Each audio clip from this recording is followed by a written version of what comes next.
With the way the Seattle Mariners have been playing as of late, and with the way the rest of the AL West has been playing as of late, I don't think any game fits the category more of throw it away and bounce back tomorrow.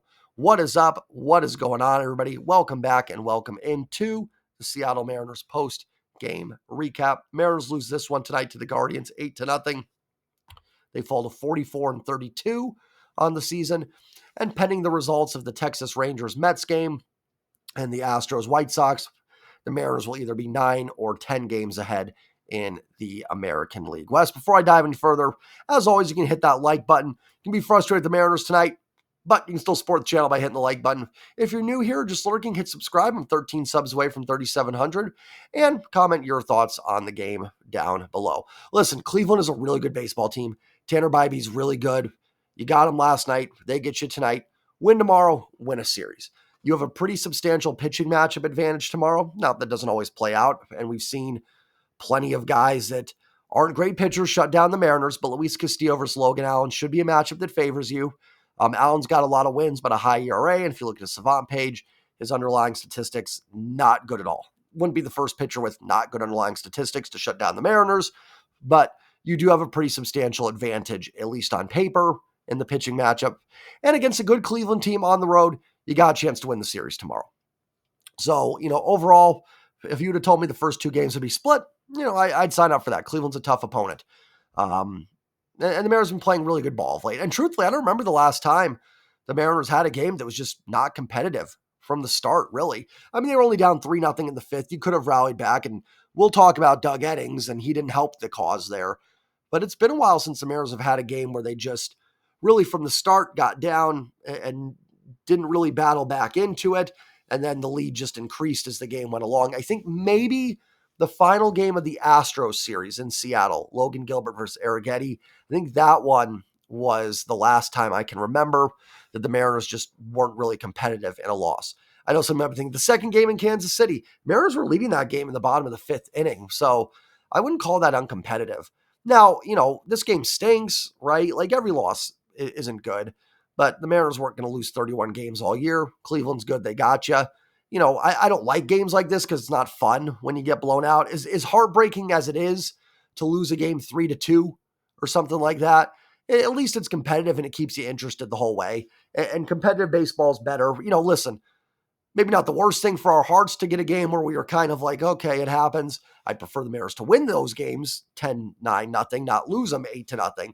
But, it does happen. The team's played a lot of good baseball over the last few weeks. They've been competitive. It's been a while since we've had a game like this. Throw the game away, win tomorrow. And this was going to be a tough matchup, and we'll talk about it.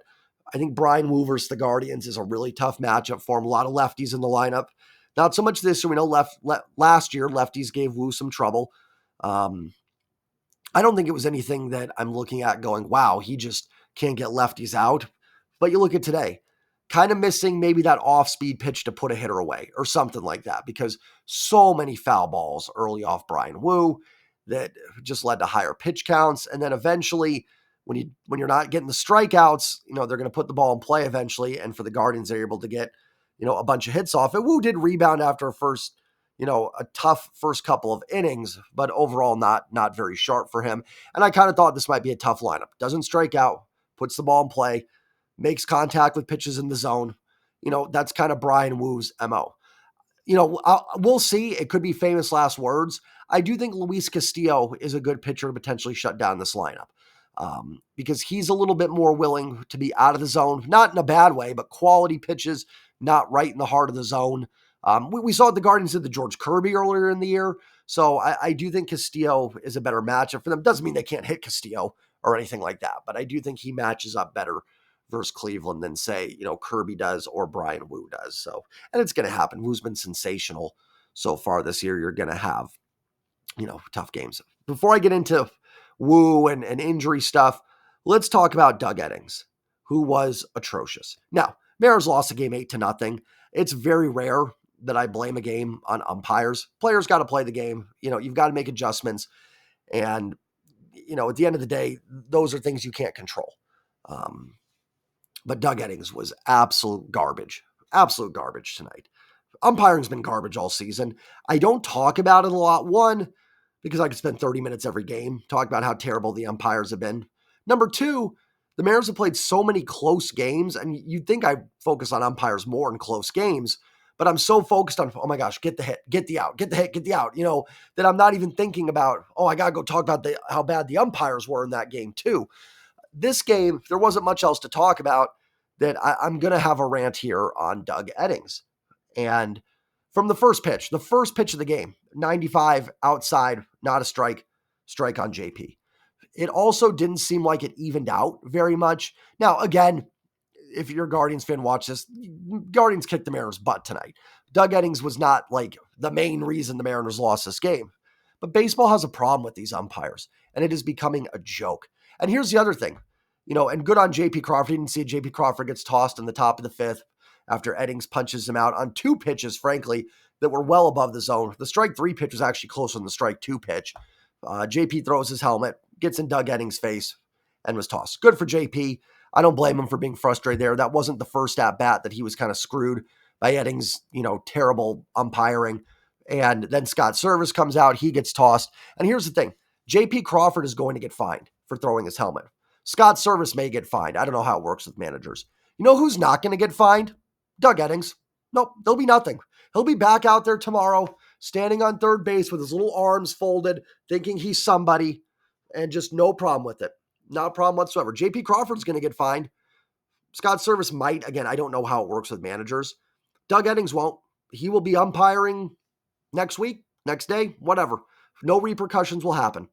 Guys, Angel Hernandez was not the only terrible umpire in baseball. Doug Eddings, this crew is awful. You had Hunter Wendelstadt last night, whose zone was not great. And he's the guy that threw out Aaron Boone because a fan said something. And you've got Doug Eddings, who's just terrible. He's garbage. He's absolute garbage. And I don't do, if I did that in my job, I'd be fired. It's different jobs. Umpiring's not easy. But these umps seem to have these egos. And I'm sorry, Eddings came across to me as a guy that had a massive ego tonight. He was very quick to toss JP. I remember a couple years ago, JP Crawford did something similar. Now, I don't know if he threw the helmet or not, and I know that is usually an automatic ejection, so I'll give Eddings that part of it. But there was a couple years ago where Crawford got really mad. It was CB Buckner behind home plate. Now, Buckner's terrible as an umpire, but JP got angry, and to CB Buckner's credit, which is why I always defend him over Angel Hernandez, he listened, and he didn't toss JP. He kind of did like, I may have missed it. I get it. I hear you. And he let him go. JP threw the helmet, which again, that may be an automatic ejection. Gets in Eddings' face and boom, right away. Scott comes out right away, gone. No, going to listen to this for a couple minutes. No, maybe I missed a couple calls. Some umps will do that. They'll listen to the player rant and go, I don't know what they're all saying sometimes. We know what Guccione was saying if you watch the John Boy video about not getting sleep or anything. Like, okay, whatever, don't care. But, where's I going with that? And they'll listen, and sometimes they won't toss out a player, and they'll kind of be like, I get it. No, Eddings right away, gone. Doug Eddings, I guarantee, doesn't think he did anything wrong. He thinks he called a great game. I can almost guarantee it. He punched out Ryan Bliss in the eighth inning on a pitch that wasn't even close. It was almost like he took pride after that in ringing up the Mariners. Again, not the reason the Mariners lost, but this was a very uneventful game, so I'm focusing a little bit more on this. If this game was 4-3, ironically, even though it would probably have cost the Mariners more, I probably wouldn't have focused on it as much, but there's really not much to talk about in this game. Tanner Beebe's really good, shut down the Mariners offense. Brian Wu was probably due for a little bit of a rough outing, and then the rest was kind of your mop-up bullpen guys, gave up a couple runs. There's really not much to say about this game. But Doug Eddings was atrocious, and the biggest frustration is baseball does nothing about this. We have the system for automated strikes and balls. Automated strikes and balls. We have it. And you don't need to fire the home plate umpires. You still need someone back there to facilitate calls at home, to facilitate what the calls were, to facilitate, just the game in general. So you're not firing these guys. God forbid that ever happened. The rest of us go to our daily jobs knowing we could lose it. Umpires don't have to do that. I mean, look what it took to get Angel Hernandez. And even there, they didn't fire him. I'm sure they did, but he got to go out on his own accord. Doug Eddings stinks. He is trash, and he should lose his job. I'm sorry. I'm really done with it. I've stayed quiet on umpiring. And again, this has nothing to do with the way the Mariners lost this game. So again, if you're a Guardians fan, I'm not trying to come on here and say that Doug Eddings gave you a win. You won 8-0. It was a blowout. So, but even more reason why I think this rant should mean something. I'm not talking about a win or a loss here necessarily. But even with that, and as I say that, think about some of the at-bats that he screwed the Mariners on. JP in the first inning, he leads off with a walk. I don't know, then Julio singles, you at least maybe throw a few more pitches and maybe you get him out a little bit earlier. Maybe, there was Cal Raleigh had a swing and a miss that Eddings just called, didn't check down to third or anything to see if he went, just called it right away that it was a swing. The Mariners dugout was barking at him for that. Don't know why you wouldn't check for that. Then there was one where the Mariners, he said they didn't swing, and then Bo Naylor points down to first, and the ump says he goes, and Eddings just goes with it. I thought the ump had to be the one. I know catchers will do it, but I'm pretty sure it has to be the ump at the end of the day that points down. So, who knows? Maybe the Mariners get some runners on, and maybe they do a little something. Again, not blaming it, but, you at least, at the very least, Eddings took away opportunities from the Mariners. I won't say he took away runs because you don't know how it's going to play out, but he did take away opportunities from the Mariners. And an atrocious performance. You guys know I'm pretty chill, right? Like, I don't think I've ever really called for anybody's job. I haven't called for Jerry, Justin, Scott. I'm pretty patient with things. Even umpires, I'm actually pretty patient with it. Umpiring isn't easy. I remember I used to ump Little League, not comparing Little League to Major League Baseball, and it stunk. I had parents yelling at me. I was 15. I'd look and go, my mom dropped me off at this ballpark, right? Before you start yelling at me. And pitchers are throwing 99 with movement. I don't think umpiring has actually gotten worse. If you guys go back and watch some full games on YouTube that's available, you'll see some pretty bad umpiring. And we have the technology now that's better to track the umpires. But it's hard, right? Guys are throwing, Clase A's throwing 102 in the ninth inning, and it's got some movement. Andres Munoz throws 99 with some movement. I wouldn't be able to pick that up. And we have a system in place that can do it. So if anything, I'm kind of saving these guys. You don't have to deal with this, umpires. You can just sit back and go, it's in a little pitch comp thing, ball, strike, ball, strike, boom, there you go. And you can still have your job and everything's fine. So I put a lot of it on Major League Baseball. I mean, just you think about what the sport comes down to, and how pivotal umpiring is.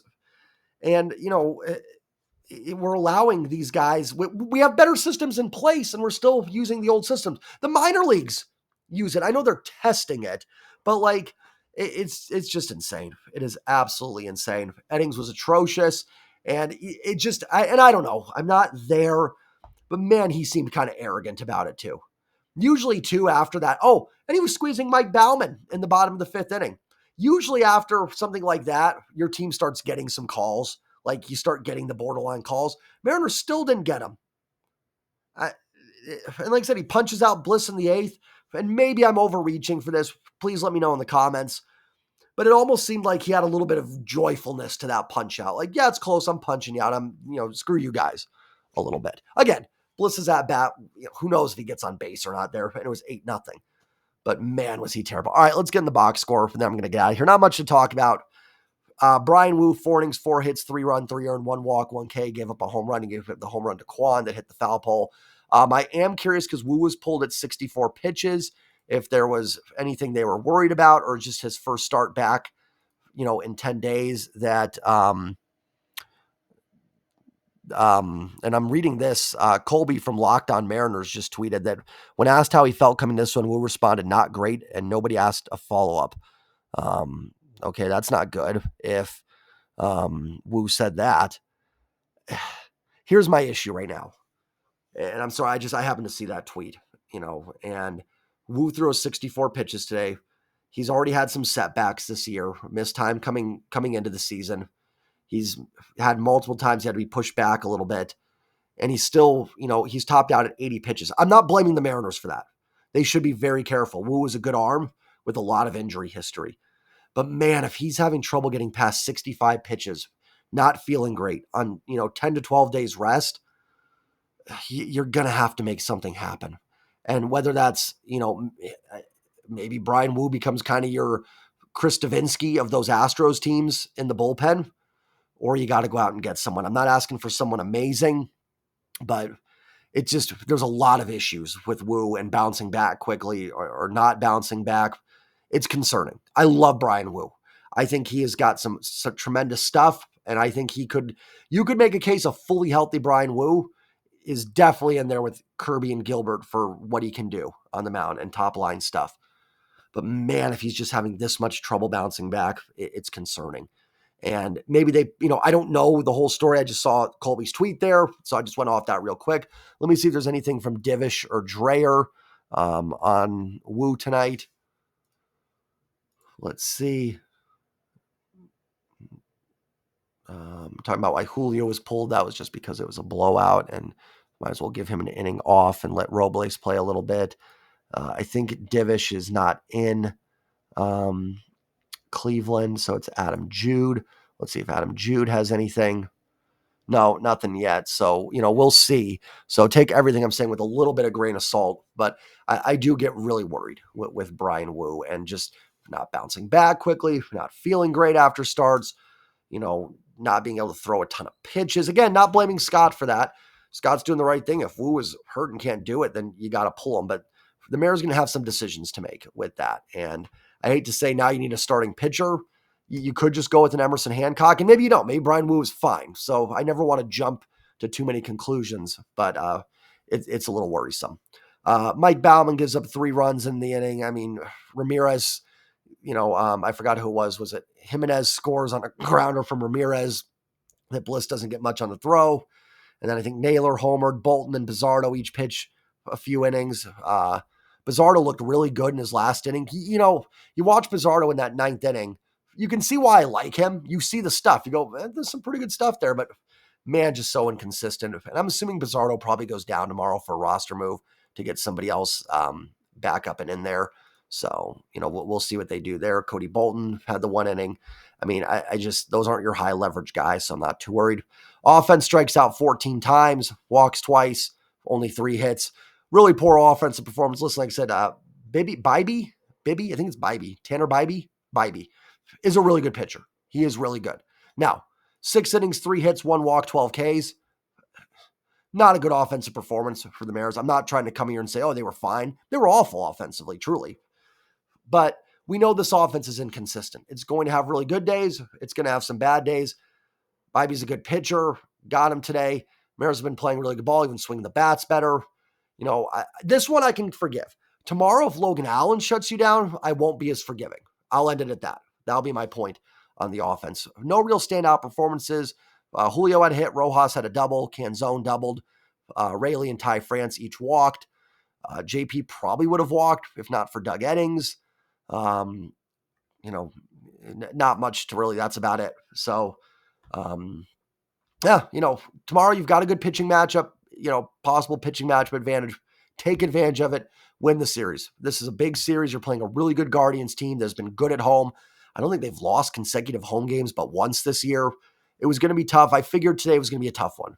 If you had to ask me, if someone had said, Jay, who do you think should be favored tomorrow, meaning today's game, in last night's postgame, I would have said the Guardians. I probably would favor them. I think tomorrow, it's tough on the road, but I think I'd give the Mariners a slight advantage with Castillo going against Allen. Now, Allen has a lot of wins, so they've clearly scored runs for him. I don't put a lot of stock into that teams score more for certain pitchers. I think that's a very random thing that just happens to happen to a couple pitchers every year. But for whatever reason, they've done it because he has 7 wins, but the ERA is high. Underlying numbers aren't great. Castillo step up, be the ace, get the W tomorrow, and the Mariners will walk out with the series win on their way to Miami. Let's check the other scores. Texas is down 3-1, and Houston is up 2-1. So if the White Sox can come back there and win, and Texas continue, and the Mets hold on to beat Texas, you will keep a 10-game lead. Those are the teams that got to catch you. Sleep it off, let it go, and then bounce back and get a W tomorrow. Love y'all. Like, comment, subscribe, and I will see you all for the post-game recap. Won't be a post-game. Can I speak? There will be a post-game tomorrow. It won't be post-game. It'll be later. These 10 a.m. starts. Got to work the 9 to 5. So, I'll try to get up as early as I can, but it'll probably be later in the afternoon, evening. So take care, everybody. Have a good one. Go Mariners. Still your first place Seattle Mariners by at least 9 games going tomorrow. Let's get that dub tomorrow. Peace.